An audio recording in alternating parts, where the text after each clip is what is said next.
New Zealand से mark Chapman और पाकिस्तान से उस्मान खान हो गए हैं ruled out from the second ODI जो कि खेला जाएगा अब से कुछ देर बाद हैमिल्टन में सीडन पार्क में। और मार्क चैपमैन को रिप्लेस किया है टिम साइफर्ट ने और दूसरी तरफ Imam ul Haq will probably open for Pakistan. Discuss करते हैं आज के मैच के हवाले से, आज के ग्राउंड के हवाले से, टीम कॉम्बिनेशंस के हवाले से, कौन जीत सकता है, क्या पाकिस्तान सीरीज में वापसी कर सकता है। जुड़े रहिएगा हमारे साथ आखिर तक इस वीडियो में। Hello everyone, welcome back to pitch reports and Eid मुबारक उन लोगों को जो कि सेलिब्रेट कर रहे हैं ऑल ओवर दी वर्ल्ड। अब आ जाते हैं पाकिस्तान वर्सेस न्यूजीलैंड के गेम पे जो कि अब से कुछ देर बाद शुरू होने वाला है सीडन पार्क न्यूजीलैंड में। सबसे पहले अगर मैं इस ग्राउंड के स्टैट्स के हवाले से बात करूं तो the average first innings total अगर हम ओवरऑल देखें जो इस ग्राउंड पे हुआ है वो 230 है। बट अगर हम 10 ईयर्स लास्ट 10 ईयर्स में देखें तो वो स्कोर बढ़ के 268 हो जा रहा है। लेकिन अगर हम लास्ट 10 गेम्स की तरफ जाएं तो देन अगेन वो एवरेज टोटल से भी कम हो जा रहा है, यानी 224 is an average total first inning total जो कि आखिरी 10 मैचों में बनाया गया है इस ग्राउंड पे। मींस इतना ज्यादा हाई स्कोरिंग ग्राउंड ये तस्वुर में नहीं आता है। हालांकि इसकी विकेट की अगर मैं बात करूं so it is a very helpful and conductive wicket for the fast bowlers. लेकिन अगर आपने यहाँ पे नया बॉल का स्पेल अच्छा खेल लिया then it is very easy for the batting side to just come in and play their game. सो ये वही कहती है जो आपको न्यूजीलैंड में ज्यादातर ग्राउंड्स ऑफर करते हैं, और वो बात यही है कि अगर आपने 10 ओवर यहाँ पे निकाल लिए so it is a batting paradise afterwards. और इसी की वजह से यहाँ पे टीम्स जो है वो ज्यादा चेजिंग पे प्रेफर करती हैं, क्योंकि जब विकेट इजी हो जाती है देन आप यही सोचते हो कि हम लोग चेज ज़्यादा से ज़्यादा और बड़े से बड़ा टोटल भी इजीली कर सकते हैं। और यही बात होगी कि पाकिस्तान भी या न्यूजीलैंड भी जो भी टॉस जीतेगा वो चेजिंग की तरफ ही जाएगा, बिकॉज अंडर दी लाइट्स का कोई मसला नहीं है। ये डे मैचेस हैं, एक दफ़ा फिर से मैं आपको बता दूं, पहला मैच भी डे मैच था एंड अगेन ये वाला मैच जो आज खेला जाना है वो भी एक डे मैच है। सो जिसकी वजह से अंडर दी लाइट वो जो बॉल हिलता है वो वाला सिनेरियो अब कुछ नहीं है।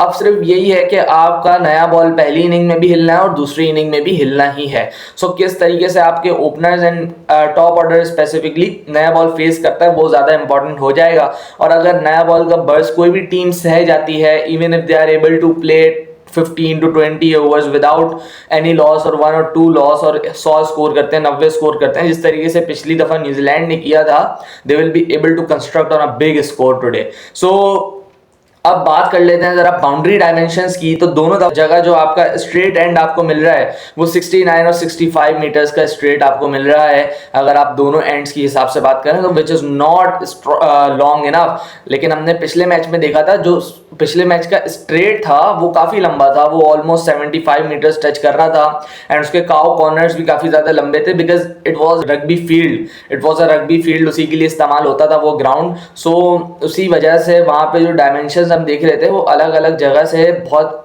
डिफरेंट थी। यहाँ पे उसके कॉर्नर्स काफी ज्यादा छोटे थे, लेकिन हम ये ग्राउंड देख रहे हैं ये ज्यादातर आप इसको कह सकते हैं कि एक गोल ग्राउंड है, मतलब जिस तरीके से शेप होना चाहिए राउंड में वैसे ही शेप है इसका, लेकिन कई कई जगह से छोटा है। आप बात कर लेते हैं इसकी स्क्वायर बाउंड्रीज की। तो स्क्वायर बाउंड्रीज आपको मैं अगर बताऊं तो 64 मीटर्स एंड 65 मीटर्स ये आपको दोनों एंड पे मिल जाएंगी, एंड देन काउ कॉर्नर्स भी 65 67 इसी रेंज के अंदर ही लाई कर रहे हैं, विच मींस ये ग्राउंड जो है आपका 65 से 68 मीटर के दरमियान ही खत्म हो जाता है। लॉन्गेस्ट बाउंड्री 68 जो कि आपको स्ट्रेट पे मिलेगी। तो ये चीज़ें हैं कि it is a small ground, it must favour batting side a lot, क्योंकि मैंने पिच के हवाले से भी आपको पिच का बिहेवियर भी यहाँ पे बता चुका हूँ कि किस तरीके से पिच खेलती है। तो अगर कोई भी टीम पहले 10 ओवर अंदर अच्छे गुजारती है with a healthy strike rate, मतलब 4-5 पहले 10 ओवर में is a healthy strike rate without losing any wicket, without giving bowlers any confidence to work with, anything to work with, तो वो टीम यहाँ पे सक्सेसफुल हो सकती है एंड काफ़ी इजीली सक्सेसफुल हो सकती है। इसके अलावा अगर हम एक चीज़ देखें तो बैटिंग फर्स्ट में यहाँ पे जितनी टीम्स मैच जीती हैं वो उसकी तादाद हमारे पास आती है 35.3%। जैसे मैं आपसे पहले भी बात कर चुका हूँ कि इन ग्राउंड्स पे जहाँ पे आपके पास बैटिंग कंडीशंस ईजी हो जाती हैं तो वहाँ पे ज़्यादातर टीम्स सेकंड बैटिंग ही प्रेफर करती हैं, एंड ये स्टैट्स भी हमें यही प्रूफ दे रहे हैं जो आपके सामने अभी स्क्रीन पे लगे हुए होंगे। आप देखें यहाँ पे बैटिंग जो साइड हैं, बैटिंग सेकंड वो 57 to 58% मैचेस विन की हैं, यानी वही बात वापस आ जाती है कि पहले आप टीम को एक अच्छे विकेट पे अंडर पार स्कोर पे रोकें एंड देन अब फिर आप उसको चेस करने की तरफ जाएं. So this has been the strategy for the teams in the Seddon Park और मैं बड़े कॉन्फिडेंस के साथ ये कह सकता हूँ कि आज भी दोनों टीमों की सिमिलर काइंड ऑफ स्ट्रेटेजी ही होनी है कि पहले हम लोग बॉलिंग करें, उसके बाद हम एक स्पेसिफिक टारगेट को चेस करने के लिए जाएं. So this was about the ground. अब चलते हैं टीमों की तरफ.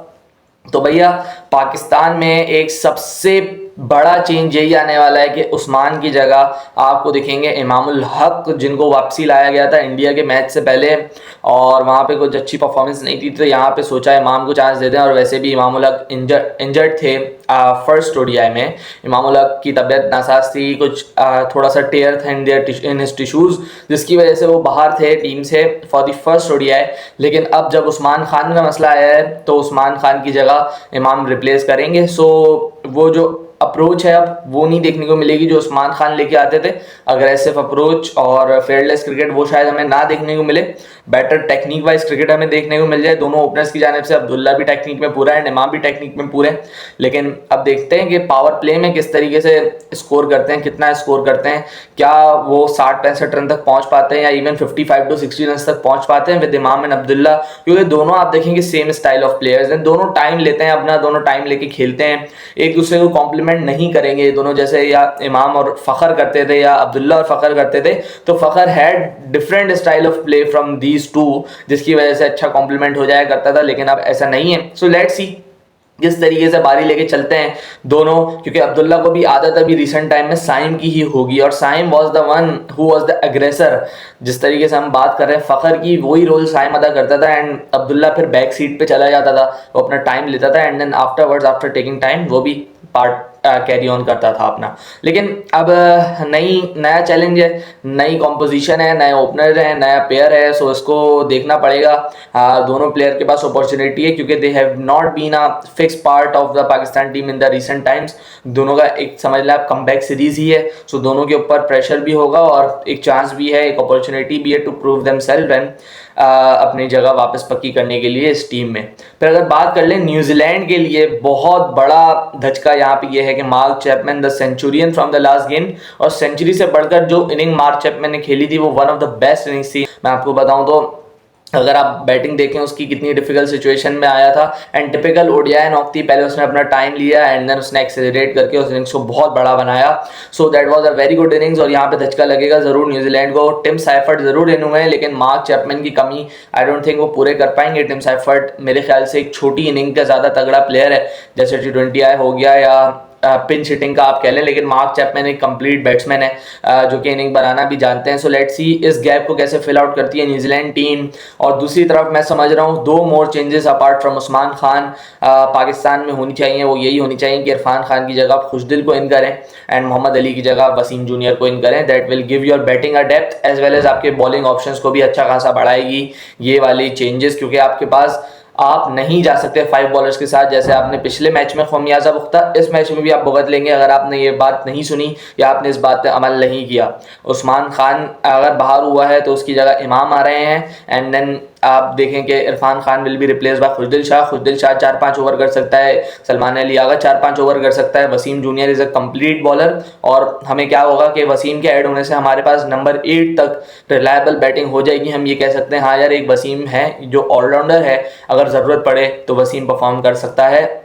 और वसीम जूनियर एक ऐसा लड़का है यार जिसको आपको तैयार करना है. अब ये बात बहुत ज़्यादा लाजमी है. आप 3 ऑलराउंडर्स अपने जमा कर लें, इन पे आपको एक ना एक को ऐसा बना देना है कि वो हार्दिक पांड्या बन जाए आपके लिए, वो वाले काम करना शुरू कर दे वो आपके लिए. वो 3 ऑलराउंडर्स आपके पास मोहम्मद वसीम, अब्बास अफरीदी और आमिर जमाल हैं. इनमें से आपने एक पे भी अच्छा काम कर लिया और एक को भी एक अच्छा प्रोडक्ट बना दिया, that is a Jeet for you, that is a win for you. और मेरे ख्याल से पाकिस्तान अगर ये करने में कामयाब होता है तो आगे की क्रिकेट में बहुत ज़्यादा मैचेस जितवाने वाले हैं ये प्लेयर्स आपको. सो वसीम पे भरोसा करने की यहाँ पे ज़रूरत है जिसकी वजह से पाकिस्तान थोड़ा एज ले सकता है into the batting as well as bowling. क्योंकि मोहम्मद अली से हम कुछ खातिर ख्वाह एक्सपेक्ट नहीं करते कि वो हमें कोई अच्छा स्पेल करके देगा या आउट करके देगा. तो let's have a go with Waseem junior. बाकी देखते हैं किस तरीके का मैच रहता है. उम्मीद तो ये करेंगे पाकिस्तान कमबैक करे ताकि आखिरी match of the series that will become a decider, और उसमें एक्साइटमेंट बिल्कुल अलग होती है. तो मिलते हैं किसी और वीडियो में, जब तक के लिए अपना ख्याल रखिएगा. अल्लाह हाफिज़.